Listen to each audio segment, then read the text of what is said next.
সবাই এলাকার বাইরে আপা। এখন ওদেরকে তো আপা আমি সবার সব মার্ডার কেস আর কিছু সব মার্ডার কেস। জি আপা এখন সবার বিরুদ্ধে মার্ডার কেস। হ্যাঁ এখন আপা আপনি যদি বলেন আপা, আমি তো আপা এখান থেকে আমার এলাকার যে ছেলে পেলে আছে যেগুলো ছাত্রলীগ যুবলীগ, আমি যতটুকু পারি আপা সহায়তা করতেছি। কারণ আপনি যদি অনুমতি দেন, আমি যদি বলেন না তুমি এখানে থাইকে ওদেরকে হেল্প করো, করলাম। আর যদি বলেন না তুমি দেশে যাও, যে একটু গুছানোর চেষ্টা করো আপা, তাহলে করবো আপা। এটা আপনার সিদ্ধান্ত আপা। না, এখানে বসে এখন সাহায্য করো, সেটা সবচেয়ে বেশি কাজে লাগবে। জি জি আপা। আর পরে গেলে হবে। জি আপা। গেটটা দেখে নাও।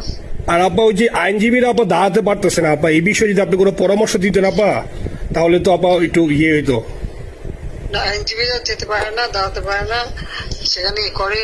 তো সেখানে যখন আইনজীবীরা যাবে, সেখানে ওদের বলো যে আমাদের লোকজনদের অর্গানাইজ করে সোজা কোর্টে ওখানে যাই। আর তাছাড়া তার কোনো কোনো ওয়ে নেই আপা। তবে আমি কালকে সিদ্দিক ভাইয়ের সাথে